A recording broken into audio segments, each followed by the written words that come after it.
Do I respect Drake? Yes. Do I like Drake? Took me a while to come around, but yes. However, is the song It Don't Matter to Me by Drake and Michael Jackson from the album Scorpion an absolute travesty? Yup. In this video, we're going to give it a listen and talk about why. Hang tight.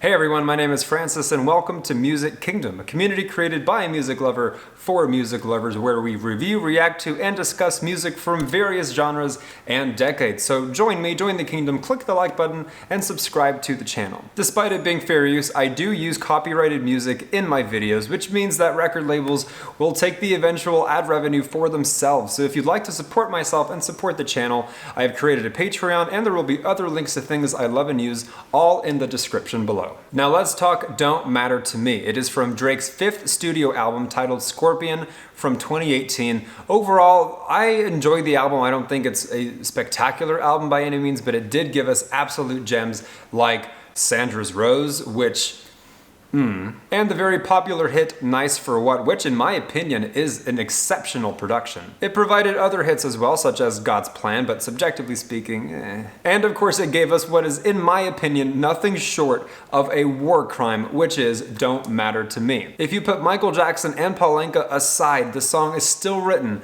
by 5 different people, which I'm not even going to pretend to memorize, so I've got them on my phone. Don't Matter to Me is written by Drake, Noah Shabib, Anthony Jeffries, Nana Rogues, and Najeen Jafari. Apologies if I'm butchering any of those names. In addition, the song is produced by 40 and 1985. Now, in case you didn't know, Michael Jackson, or I guess I should say his estate, because he's dead, has a vault, and this vault is full of demos that Michael Jackson created over the course of his career. With every studio album Michael Jackson would create in his adult career, ranging from Off the Wall to Thriller to Bad to Dangerous to History and to Invincible, Michael, being the Virgo obsessive perfectionist that he was, would record easily 100 demos or rough drafts per album, and then he would take about 10 to 15 of those, finish them, and they would make the final cut for whichever album he was releasing. So because of that, the Michael Jackson estate is sitting on a massive collection of unfinished products ranging between 6 albums, which probably equals hundreds and hundreds of songs. So for the right price and a deep enough wallet, which Drake absolutely has, evidently you can purchase the rights to these songs and do whatever the hell you want with them. Now, to my knowledge, the song that Drake acquired and would ultimately use for Don't Matter to Me came from sessions between Michael Jackson and the legendary singer-songwriter-composer Paul Anka. These sessions took place likely between the years 1980 and 1983, putting it around the time of Off the Wall and Thriller. Other notable projects from these recording sessions would be the posthumous demos of This Is It and Love Never Felt So Good. Now, if you know your stuff about Michael Jackson, being the obsessive perfectionist that he was, he would never want anything like this to happen in the first place. So much so that even people he worked with over his career, sound engineers and so on, will not even listen to posthumous mixes of his demos because, having known him, they feel it's absolute sacrilege. Now, with that said, one would hope that Drake, likely having paid a very steep price for that song, would do something very tasteful and respectful with it. Right? Wrong. Even the X Factor sample from The Miseducation of Lauryn Hill that he used for the song Nice for What was done with more taste than this. In my opinion, the end result of Don't Matter to Me is an absolute tragedy. Am I being dramatic? Yes, that is my personality. And am I being honest about how I feel? Yes. Do I also realize I am bitching about a song that is 4 years old? I do, but I didn't have a music channel back then. All right, now the time has come for me to quit my bitchin' so we can give the song a listen.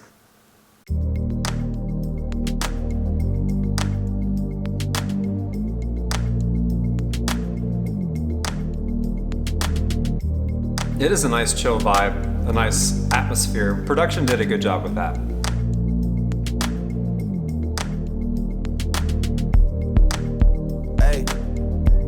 Things you're doing at night, trips to wherever feels right, doing it all just to feel things. I don't know what you're saying. I'm definitely more partial to chill Drake and this brand of his music. All of a sudden you say you don't want me no. I close the door. It don't matter to me. It don't matter to me. No. It don't matter to me. It barely even sounds like him. You know I can't jeopardize both our reputation. While Drake isn't the best singer, I do like his voice. What you choose to do with yourself this summer. You're acting now, you know you love to see me down, stressing over something. See, I'm cool with all of this. Honestly, it's a nice vibe. You know. Very nice chords. Yes, I do. You don't want me now. Ugh. Look how they massacred my boy.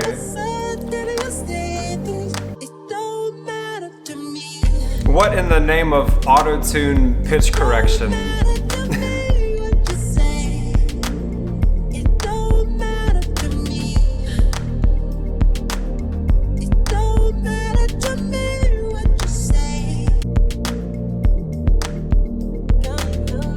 Oh no. No. If you want it to sound like The Weeknd, just get the fucking Weeknd.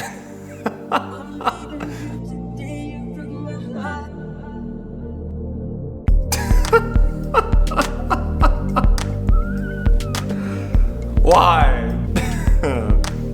Otherwise, it's a nice song. Like, I can see why it's popular, but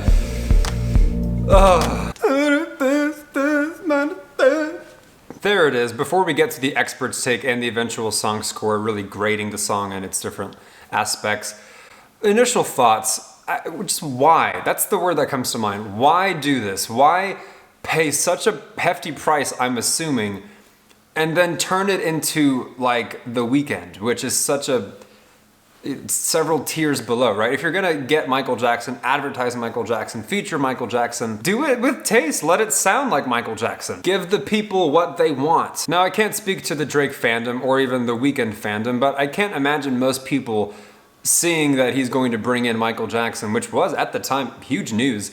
I can't imagine people would want it to be this butchered, processed, auto-tuned, reverb, pitch-corrected, distorted thing. Otherwise, put that aside. Nice vibe. I like R&B Drake. I'm partial to R&B Drake over some of his other stuff. I see why it's popular. I see why it's catchy. And if I could get past what a travesty it is, I'd probably play it in the car, walking around my apartment, etc., etc. Now let's hear what the expert has to say, and then we'll grade it. Welcome to the Expert's Corner. This is Don't Matter to Me by Drake and Michael Jackson. The song is in the key of B flat major, and it's in the time signature of 4/4. Now in this entire song, there are only 4 chords, and I'm going to talk a little bit about them because they're perhaps the only thing of any merit in this whole song. The first chord is E flat major, with a 6 and a 7 added to it, varying depending on the part of the song. Second chord is G minor.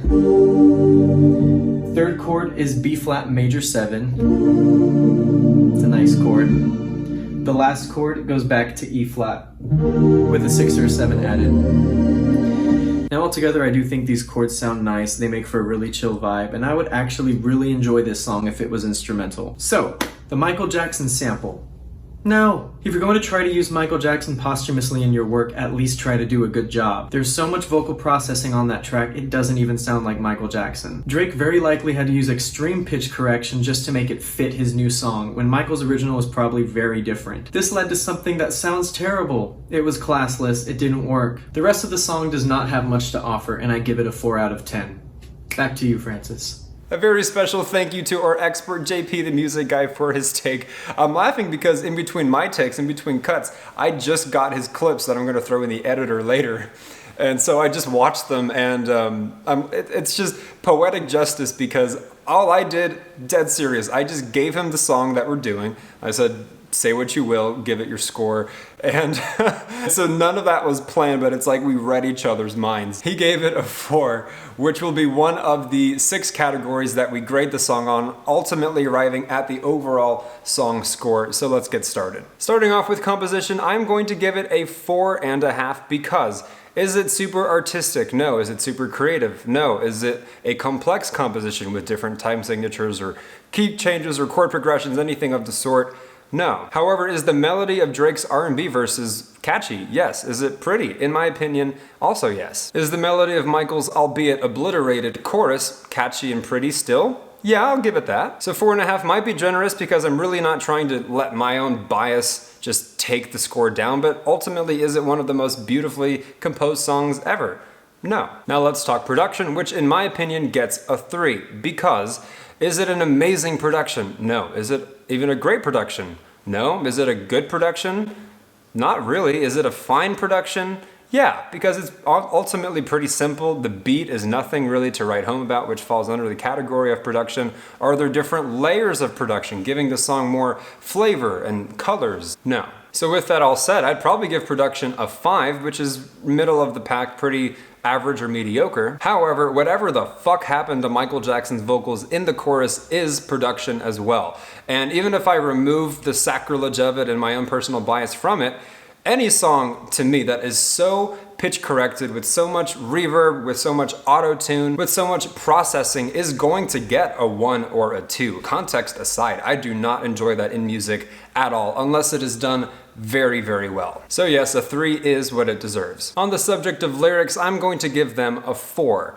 And the reason being, while I respect Drake as a writer, I do respect Drake as a rapper, I do think plenty of his songs are very well written. I do think that is perhaps his best talent regarding his overall stature as an artist in the music industry. However, in this song, the lyrics ultimately are fine. I don't think by any stretch of the imagination they are Drake's best written lyrics, especially in a world where some of the best written songs, the best penned songs of all time in the history of music are going to get 8.5s, 9s, and 10s. In addition to that, if you subtract the chorus of Paul Anka and Michael Jackson, it still took 5 people to write this song. And if you're getting 5 people to write any song, it better be one of the best frickin' songs to ever be written, and it's not. So yeah, I feel I'm being a bit nice actually giving it a 4, but I think 1s, 2s, and 3s are really reserved for the absolute garbage can of lyrics that exist in music today. Now regarding vocals, I'm going to give them a 3.5, and the reason being is I do think Drake can sing. I do think he's a fine singer. He can absolutely carry a tune.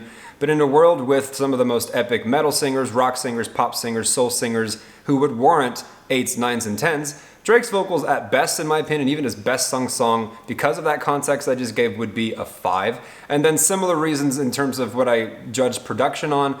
Any song where you are fucking with vocals, Michael's or anyone's, to a point where they sound so processed, so distorted, so auto-tuned, and butchered is a crime in my head of any song, of any genre, not just because of my own opinions regarding this one. And if you're familiar with Michael's work from the 60s, the 70s, the 80s, the 90s, the 2000s, I would assume you at least partially agree that probably half of Michael in this song doesn't even sound like Michael. You could convince me that they hired someone to sound like Michael and just did that. So yes, if Drake's vocals on his own warrant a 4 or a 5, it's what they did to the vocals during the chorus, which bring it down to a 3.5 for me. Our final category is originality and or inspiration, and I'm giving that a 3, simply because this song is not very creative, it's not very imaginative, it's not very original or inspired. And having said that, I do think some of Drake's songs are original, are creative, are inspired. This one is really just middle of the road, and middle of the road looks like a 4 or 5. Now, while I'm inclined to give it bonus points for thinking of getting Michael Jackson's vocals and putting them in a song, I do think that's a great idea and a good way to actually get new generations of listeners, younger listeners, exposed to Michael Jackson. But what a horrible way to do that, and I can't help but feel that instead of honoring Michael Jackson and paying tribute or respect or doing it tastefully, which Drake absolutely could have done, instead, I can't help but feel like it really is clout chasing. That Drake just, used Michael's name to get clicks, to get streams, to get sales, and really didn't do anything worth respect with it. So that is why I'll give the originality and or inspiration a 3. Add it all up, throw in the expert score, average it out, and Don't Matter to Me by Drake and Michael Jackson from the 2018 album Scorpion gets a 3.6 out of 10. Is it Drake's best work to begin with? Certainly not. And did he make it worse with a truly terrible chorus and outro that, context and bias aside, would still be bad whether it is Michael Jackson, The Weeknd, or some other replacement? Yeah, well deserving of a 3.6 in my opinion, but that's just the thing. It is my opinion, and we are not always going to agree. So let me know your thoughts in the comments below. And again, if you are an avid music lover such as myself, giving praise when it's deserved and taking away praise when it's not deserved, join me, join the kingdom, click the like button, and subscribe to the channel. Since these videos are not monetized, if you feel so inclined to support myself and the channel, feel free to join Music Kingdom's Patreon, which is linked in the description, along with other links to the things I love and use in the description as well. This has been another review on Music Kingdom. Thank you for joining me, and I look forward to jamming with you in the next one.